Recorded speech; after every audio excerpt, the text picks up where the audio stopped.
Welcome back to the Pittsburgh Sportscast, where two college students discuss all things Pittsburgh sports all year round. I'm Ryan, And I'm Chris. and today we are going to be discussing yet another exhibition game between the Pirates and the Indians. Of course, the Indians came down to Pittsburgh to take us on in PNC Park, and yesterday the Pirates returned the favor, going up the Turnpike into the shores of Lake Erie to Progressive Field to take on the Cleveland Indians. And well, it seems like we're regurgitating the same points with regards to positivity and negativity, um, except the extremes have been more pronounced. But yes, once again, that pitching was just very frustrating to watch. Yes, the Pirates did end up losing to Cleveland in 9 innings of the score of 11-7. The Indians scored in every inning, from the third on. So every inning in the third, so third through nine, they scored, and it just wasn't good. I mean, it, I'm out of English. I'm at a loss for words for what that pitching performance was from everyone, every single pitcher, even Yeah, the like starter Trevor Williams. yeah, Williams was probably the most effective, but that's because he went 3 innings and only gave up the 1 run, which isn't what you want. But yeah, it was really frustrating. Like on the pitching end of things, I struggled to find really any positives. Like you can look like if you looked at Saturday's game, you could find plenty of positives with the pitching. Yeah, Obviously, we talked about how good Joe Musgrove was, or Chad Kuhl, or Nick Birdie, I think, impressed as well. But pretty much everyone that went out there wasn't able to do the job that they were set out to do. Like, it I was don't. just a hit Go ahead. parade. I Yeah, think the closest one to success is what was his name? Michael Feliz. yes, I please. think Feliz, um, he gave up a home run, which is obviously you don't want to do that.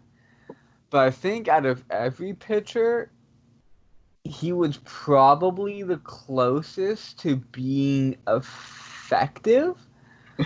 Um, because even Trevor Williams' 3 innings were shaky. Like it wasn't like a confident 3 innings of baseball. It was very, very shaky. I thought there was a lot of hard contact that the Indians got off of him. Even in like the first inning, there were 3 hard hit balls that Dyson, I believe, had to track down. I mean, he was shaky. Chris Stratton looked horrendous. Um, he couldn't find his zone, and when he could, the ball was getting smacked. Um, Richard Rodriguez was the worst in my opinion. I oh, don't know what he yeah, was doing. go on a rant about Richard Rodriguez, please. Like I don't even know what. How many pitches does he have to hang? Like, ugh, put some movement, locate it. It's the major leagues, buddy. Like, I get it. It's preseason. I don't want to rush to judgment, like I said last episode, over and over. But when you're consistently that bad in an outing, because he was the guy that gave up those 4 runs in that big inning, I think. I Yes, mean, because he gave up a walk. No, he gave up a base hit, a walk, and then a home run. yeah, it was And then he gave just, up another home run later in the yeah, same I inning. know. He couldn't do anything. Like, that was probably one of the worst performances, blowups by a reliever, like, in a while. Like I said, I hope he can get it together before the season starts. Otherwise, that adds yet another shaky piece to the bullpen situation, which we've been talking ad nauseum about. But You yeah, know, you know who I thought played awful too who? for the second straight appearance, Dovidas Neveraskis. Like, all I keep hearing out of camp is, oh, he has amazing stuff. His stuff's really good. He has nasty stuff. But he gave up a run last game, and he gave up another run with more hard contact. Like, because he's the only pitcher who's pitched in both games. And he just didn't pitch well. Indeed, it was just Kyle Crick also had a terrible outing.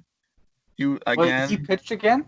Or no, he didn't. I'm still thinking about Saturday. My bad. I still can't get over that blow up. But yes, it seemed like every pitcher that came in got shelled. 15 hits total for the Cleveland Indians. Um, it was just really frustrating to watch. But I tell you what kind of dampened things, at least if you want to talk about it. A lot of positives in the offense. All right, because Huh. obviously you need lockdown pitching to be able to win games. Because as we saw with the Pirates, you can still score 7 runs, get 11 hits, and manage to lose if your pitching's that bad. But it's nice to see the Pirates get the bats working at least to some capacity. Obviously, couldn't outslug the Indians, but yeah, See, I'm even hesitant to even say the hitting's a positive. Because yes, we scored 7 runs, but dude, we left so many runs on the field. Or I guess I on the know base like paths. Right? The 7th and 8th inning, we both had we both had. In the 7th and 8th inning, both innings, we had the bases loaded and no outs, and we're only able to produce 1 run, which was walked in. yeah, that's based like I've said it over again. That's been the theme of the Pirates. That was the theme of the Pirates when they were good. So uh, obviously it would be nice if that changed. Like thinking back, apologies for my brief tangent, but going back to that 2015 season where it was just us in St. Louis, that was the difference. That was why the St. Louis Cardinals won the division that 2015 season, and really all three of those seasons is because they were so good at driving in runs with runners in scoring position. I remember Alan Craig having a 400 plus average with runners in scoring position, which is absolutely insane. But going back on to where we were, yes, it is very frustrating to see Pirates leave runners on base. And it has not gotten any less frustrating in 2020 than it was back in those days. Um, but yeah, although I will say, like, it is a positive that the Pirates were still able to put up 7 runs, despite the fact that they were completely inept at driving in runners in scoring position in those scenarios. See, but Um, here's my thing, right? Is that with those back-to-back innings of the bases loaded and no one out, right? When you know your pitching is a joke. So far. Again, we're gonna try not to overreact, but we're not seeing very encouraging things from the mound. You can't let those opportunities squander. Because yes, it's only an exhibition game. I agree. But if you even get 1 hit, I'm asking for 1 hit in both innings. That it's a tie ball game, most likely, assuming the runner from second scores. Um, you know what I'm saying? So it's 11-11, and yes, would we still be complaining about the pitching? Yes, we would. But at least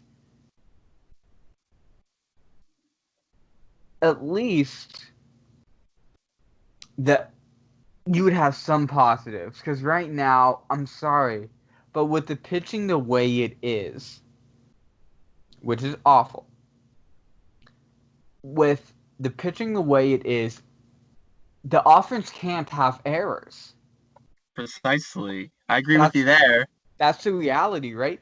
So I understand where you're like, well, the offense put up 7 runs, and there were some positives. I know we were talking about Heredia, at least we were texting about him, an amazing play out in right field where he gunned down the runner going to third base for a final out, and then came back and hit a solo home run. And I can understand where you're like, that's a positive, but at the end of the day, when you're pitching right now, so as bad as it is, those lack of hits with runners in scoring position is going to cost you games, right? And the reality is, you can't let the bases loaded happen 2 straight times with no outs, and the only run you get is a walk. You know what I'm saying? When you're pitching as bad as it is. Oh yeah, I definitely agree with you that yes, our hitters need to excel and execute in those situations. But like for me, like I just think that like it's hard. Obviously, we would have had a better chance of winning if you had knocked in those runs. But I think it's hard to expect more out of your offense when you're putting up 7 runs. I mean, yeah, I get it. Our pitching sucks. So then what? Like at that point, if you're scoring 7 runs and you don't win the game, just chalk it up to your pitching. I mean, it's just simple as that. I mean, if your pitcher, if you score 7 runs and lose the game, I would place blame primarily on pitching. Like, yes, like I said, we deserve to criticize where we see uh, those situations and failing to capitalize. But I wouldn't go all doom and gloom on, the Pirates offense because again, they put up 7 runs, but you can't be giving up 11 runs simultaneously. Now, So see, I agree with you to the extent of yes, is pitching the number one issue? Yes, I think everyone with half a brain cell who's a Pirate fan would agree with you. But my point is that you still left runs on the table in a game that A didn't matter, agreed, but B, so pretend this is okay, let's pretend this is a regular season game, right? You had an opportunity to quote unquote bail out your pitching staff if you just get 2 base hits with the bases loaded. Because you have the bases loaded twice, no outs. yeah, Again, so no outs, a case we forget, means you have 3 batters who are going to come up. Multiply it by 2, because that's how this works when you get the bases loaded twice with no outs. 6 batters. You had 6 dudes who had an opportunity to, all they had to do is get the ball. 1 hit. Well, 2 hits for the 4 runs. But you know what I'm saying? And no one made contact, if I remember correctly. I think everyone struck out. yeah. Well, Because that's the other thing with the bases loaded. Oh, great. See, now I'm going. See, that's the other thing now. Is that with the bases loaded, no, hit a fly ball, man. Hit a yeah, fly I know. Well, ball. here's the here's the thing, right? I think Pirates hitting coaches over the years have said that. But the problem is I think like yeah, obviously you want to fly ball, you want to get it out of the infield, but I think you're when you're actively trying to hit a sac fly, that's when you mess up. When you're trying to do what would be seen as a simpler task, like obviously I think, but obviously, if you get up to the plate, you wanna you wanna get ahead. You wanna drive the ball somewhere. But I think our hitting coaches may have placed too much emphasis on just getting a sac fly, and I don't think that getting a sac fly with in that situation, runner on third, less than 2 outs. I don't think that that should be perceived as like the goal. Like obviously, that's good if we get a sac fly, but obviously, like when you come up to the plate, you should be looking to get a hit. And then if you end up with a sac fly, then oh well, you still got something out of it. Conversely, of course, you have to make sure that you get the ball. You do have to make sure that you get the ball in the air because the last thing you want to double play. How many times have we seen? I remember there were like 3 straight games the Pirates were down by 1 in the ninth inning last year, and they had bases loaded, 1 out. And what does the guy do? Comes up there, grounds into a good old fashioned double play, and game over. But regardless, I think we just gotta tell our guys to just keep the line moving and get hits rather than emphasizing too much sack fly. Yes, and I get what you're saying, but look at what happened last night. You had a ground out to the pitcher who threw it home for an out, and then you struck Yeah. out 5 times. And That's the the one guy was reality. walked in. And then one guy was walked in between that point. Yeah. But But you know what I'm saying? You yeah, can't strike out I do 5 times with the bases loaded I in a do agree. game You that have you're to actively put losing. the ball in play. Yeah, put the ball in play. It's my point. You're right. Maybe don't teach them, hey, go get a sack fly or whatnot, but put the ball in play at least. And they Yeah. weren't even able to do that. Again, I'll go back to the point. With a pitching staff that you already know is questionable, you can't, and yes, this is an exhibition, but in a regular season game, you can't let those opportunities squander, even if you scored 7 runs. Because we know the pitching sucks. That's just foregone knowledge, foregone conclusion at this point. You know what I'm saying? So when you have that knowledge, you can't in the regular season let that happen to you. You can't leave the bases loaded with no outs and only get a run that's walked in happen. That's just Yeah, reality. definitely. I will say this though, it really speaks volumes how bad your pitching staff is when you can actually legitimately look at your offense that just scored 7 runs and say, that's not good enough. You have to be better. I mean, like I said, Right? it's true. It wasn't good enough. They did have to be better, and they had opportunities where they could have been better. But that's really that's really terrible. I mean, I do not want to. That would be something if we had like a top five offense in the league and still finished under 500, missed the playoffs. But that's how bad our pitching is. Like, I mean, that's a realistic possibility at this point. yeah, I mean, even without Polanco, like, you still have some guys that can hit the ball. I mean, look at that Heredia guy just coming up out of nowhere, hitting Oppo tacos. It's just Bell was an Oppo Taco. him too.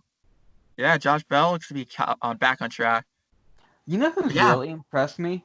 That's if we're gonna talk some positives out of losing 11-7.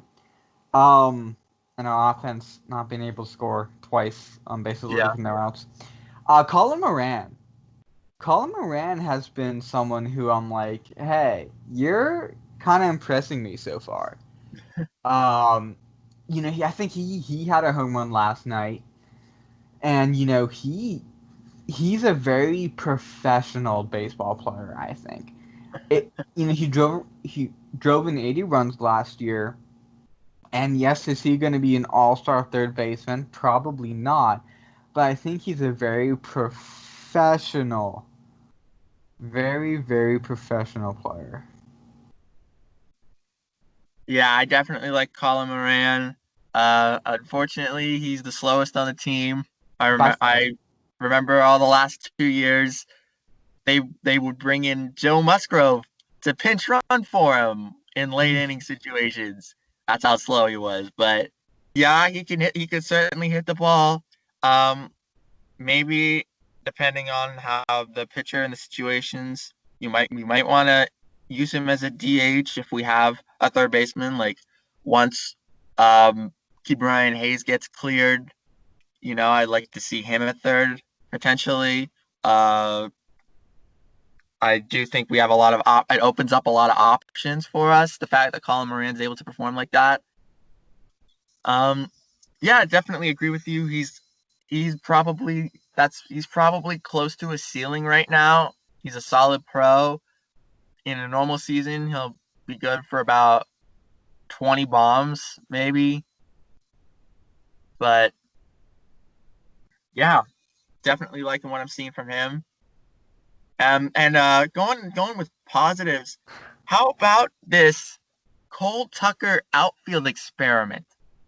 So Cole Tucker has gone through his entire life as a baseball player, little league up through the pros, and this was his first time playing outfield.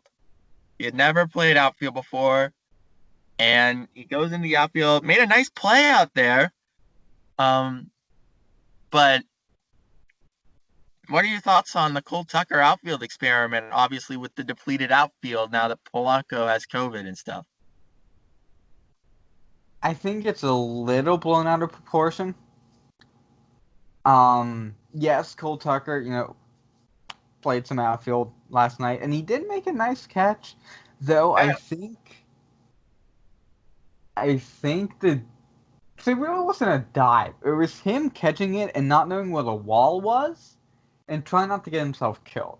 It wasn't like it was a diving catch. It was a catch, and then he stopped. And the only way Oh he could yeah, stop.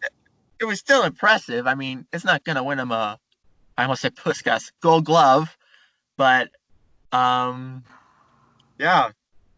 I mean, okay, I put it to you like this. Um, if we're talking about Cole Tucker making a catch in center field as a positive, you know how bad the game went, But right? yeah, I mean, I definitely think that his athleticism is really makes for a really good outfield position. I mean, frankly, I was surprised. I mean, when you look at him, he just looks like an outfielder. Like he looks like he belongs out there. And when I look at Cole Tucker, I the last thing I see is shortstop. I don't know, but that's just me. But yeah, and it's a great way to keep to have some good depth there while also keeping Newman and Frazier's bats in the lineup too. Cole Tucker, that's the other thing. He hasn't impressed me in the first two games. Um, with his bat. Like I think if I'm not correct, or if I am correct, that he was up there both times with the bases loaded, and was one of the ones who couldn't make contact either time. Oh yes, and that's one of the other things. Cole Tucker, defensive-minded shortstop. I don't. I frankly don't really see that first round potential because he was our 2014 first round pick, Yes, he as you was. remember. Um, frankly, I just think that he I think that Huntington kind of dropped the ball there. Like when you look at our 2014 first round pick, Cole Tucker, and then you look at, we just are the shortstop we just drafted this year, the top hitter in the NCAA. So I just I think that with the advent of, juice baseballs and StatCast, I think that defense first shortstops are slowly kind of getting phased out. Same thing kind of with catchers, especially if they go forward with the automated strike zone that they've been testing out in over the past couple of years. Yeah, So agreed. yeah, I think at the end of the day, you need to have 8 position players in the lineup who are able to hit the ball. Like obviously, Jack Wilson probably should have won a Gold Glove or two. He was insane. Probably one of the few bright spots of the dark ages. But obviously, as we know, he wasn't the best at the plate. He had his moments, but wasn't really impressive to say the least. Uh, Clint Barmes, I think, was probably our best offensive performing shortstop, And and that's he saying was, a lot. yeah, I know. That's what I mean. He was kind of solid with the glove. Jordy Mercer might have a say.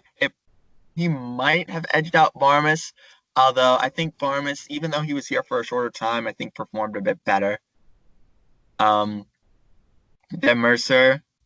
Although I think Barmes was better defensively than Mercer. But anyway, yeah, Yeah, it's I really, agree with that.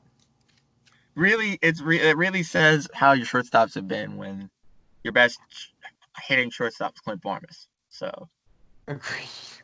yeah, I mean, especially when you look at other other shortstops coming up. You know how good of hitters they are now.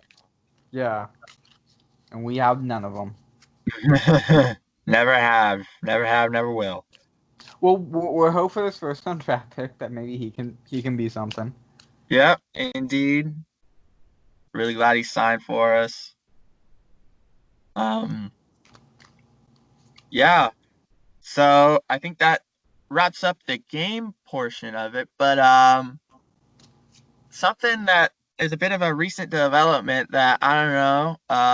I guess your opinion of the Toronto Blue Jays, of course, due to government regulations, can't play in Canada, so they have to play somewhere else. And right now, it seems the leading candidate is Pittsburgh. So, what are your thoughts on the Toronto Blue Jays playing their home games at PNC Park? I mean, I'm not mad at it. As long as it doesn't conflict with the Pirates and the MLB and the Pirates and everyone around this situation has said it's not going to. I don't mind it. I think the Pirates are they're not a first class organization, but I think they'll do everything they can to make the Blue Jays feel comfortable. I know some people were asking, like on Twitter and stuff, will we get to see the Blue Jays games now since they're playing at PNC? I don't think we will, just because the Pirates will still be playing, just not at home. It's not like the Pirates go out west at all this season because of the new schedule. The farthest they go, I believe, would be what's farther, Cincinnati or Detroit? I guess that'd be St. Louis or Chicago. For the Pirates, yeah, St. Louis. Be St. Louis, right? And that's But only an hour but the Blue Jays different. will be playing the Yankees and the O's and the Rays and the Red Sox, obviously. Correct. And then the Phillies and Nationals and them boys. Yeah. Um, yeah, I mean, I think it's cool. I don't know if you need to be uber excited about it just because of yeah, I just don't think we'll see any other games unless you go on like MLB.TV or something and watch a Jays Yeah. game.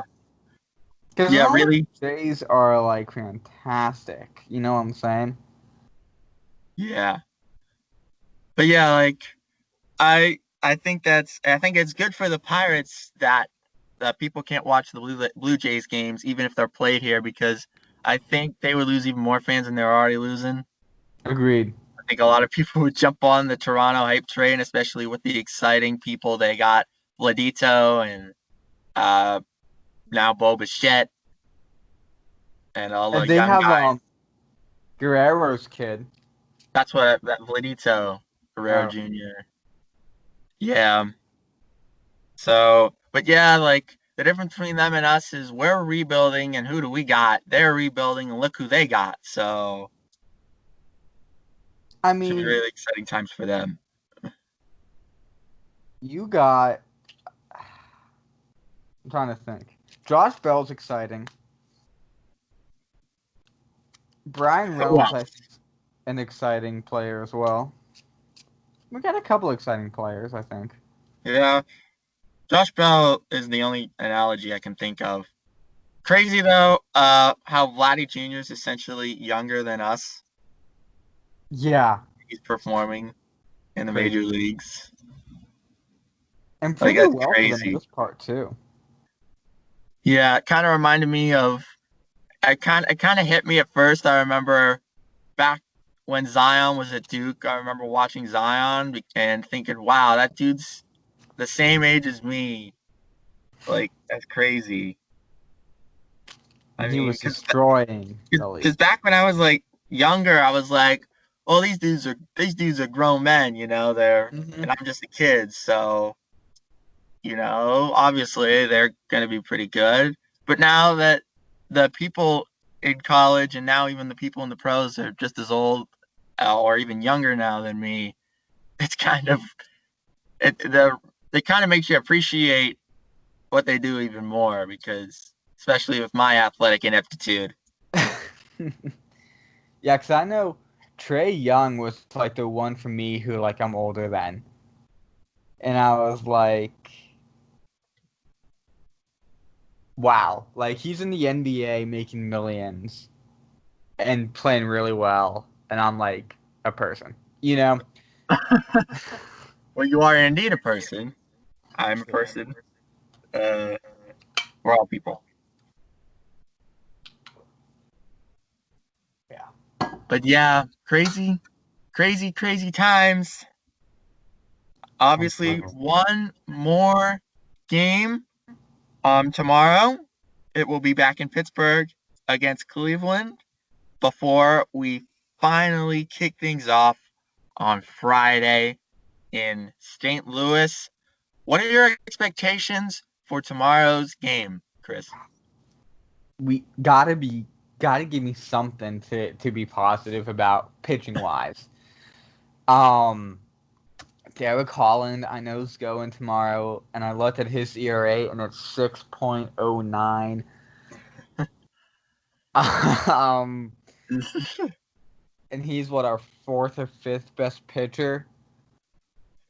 He's listed as our fourth. I would put Cool ahead of him, maybe even Brault. But Who's our fifth then? Oh yeah, we're doing that weird brawl cool thing. yeah, Oh, Ryan, we're gonna have the worst ERA in like MLB history. we're gonna have a top five offense and a bottom five pitching staff. Oh my word. I'm trying to think. What am I looking for?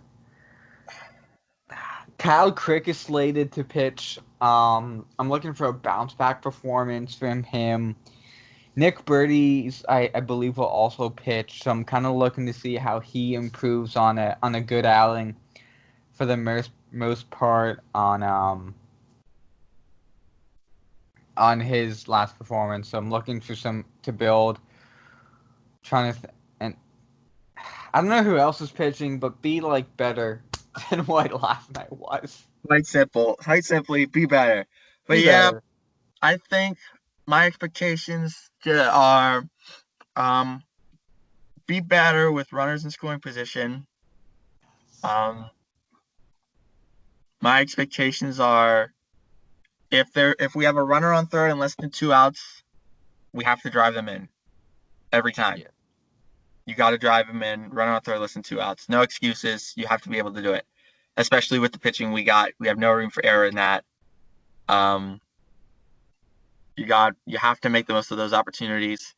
And if I had to pick, I'll ask you this after this, but if you had to go for one pit to click in terms of pitching, I'll say pitching because our offense has been pretty good aside from those seventh and eighth innings. Um, if you had to go with one debate to kick, I'm gonna go with Kyle Crick. I think he's gonna bounce back, and I think he's gonna find his groove again. Hopefully, finds his groove and not grooving pitches. Don't take that literally, Crick. But I think because he obviously has the talent. We saw what he could do. 18, 19 was one of our best pitchers those years.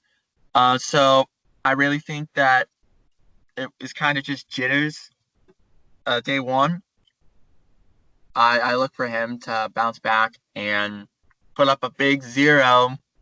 Don't let anyone get in scoring position. Don't let any inherited runners score. I'm gonna go with Kyle Crick as my pitching pick to click. Kyle Crick from Arnold Slick. Um, I'm probably would go with Nick Birdie to build on what I saw. If you look at what Nick Birdie did last year, um, before the injury, it was only like one or two outings that really screwed him up. I think he has just really, really good stuff, like stuff that like that 99 plus fastball with the movement on his slider and curve really impressed me. So I think I'll look for him to build up on his performance. I have more trust in him than I do. I think I have trust in Crick. Yeah, so far that seems to be the case, but we shall have to see. Obviously, both of us picked bounce back performances from the pitchers that showed signs of struggle on Friday. And So, yeah, before we go, I'll throw one other thing at you. cool. What do you? I was talking to with a coworker today, and they were saying that they're not concerned about the pitching because they thought the pitching coach was just going to say, since the pitching coach is trying to change a lot of these, pitchers and how they pitch, that he just kind of went out and said, pitch how you normally do. And then since they all got shelled, he can say, this is why we're trying to teach you how to pitch this way so this doesn't happen. Instead of throwing a fastball here, here, and here, we want you to throw the fastball here, here, and here. And this is why, citing their failure of the game. What are your thoughts on that? Maybe I being why. I don't necessarily believe that. I think that our pitching coach, I think, has been really working with a lot of our pitchers. Uh, I've heard, especially over the break, over the shutdown, Zooming and virtual means of coaching his pitchers and kind of giving them updates and giving them kind of tips and stuff. I don't think that experiment would work, particularly if they would have done that experiment, they would have done it way back in February during OG Spring Training 1.0, and it would have been for a game or two, and then they would have taught him how to do it right. But with less than a week to go before the season starts, that's either far-fetched or an incredibly dumb move if it's true, but I highly doubt that that's what that was. Okay. I would tend to agree with you. I think he's just grasping for hope and not panicking. Yeah, I mean, conversely, uh, you have to give them time. It's not just going to be a magic fix, like, you know, one like 1 year even, and it's just going to be like, oh look at how awesome everyone is now. You got to give them time. You got to give them a chance to really talk to them. And yes, they've been doing virtual stuff online, but that shutdown still, I would have to imagine, really hurt uh progression with the pitching staff.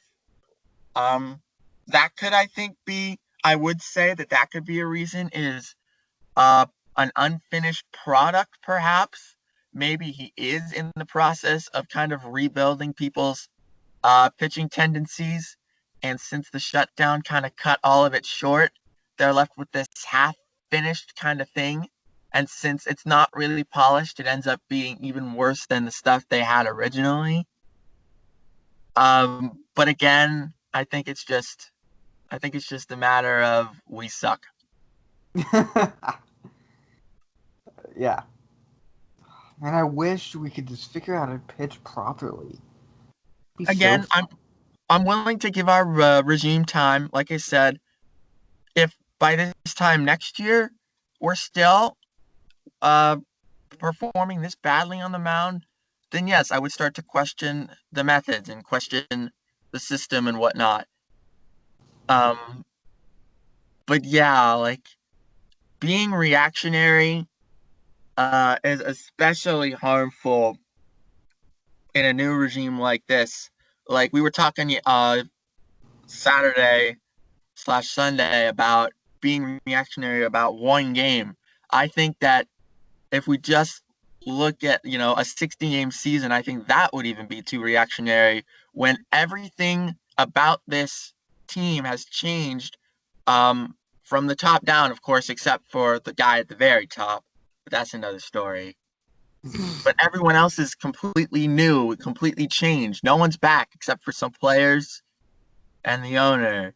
So I think we really need to look a year or two down the road before we start to analyze our new systems. Shelton, pitching coach, Charrington, everyone. I mean, I can get behind that, but I would like to see improvement though. Oh, definitely. I mean, obviously you don't want to be stagnant, but what I'm saying is you can't just expect us to go make the playoffs in a Well, year. dude, no one expects us to go make the playoffs except Joe Block, apparently. Oh yeah, I remember. He just casually remarks on the broadcast, "Yeah, that would be useful in a playoff push when the Pirates are looking to make the playoffs." I just facepalm when I heard that. Ugh. Don't be delusional, Joe Block. I get it, you're a homer, but you're about the most optimistic person in the history of ever about this team. Not even Greg Yeah, Brown. who is like the king of optimism, is this optimistic about the team.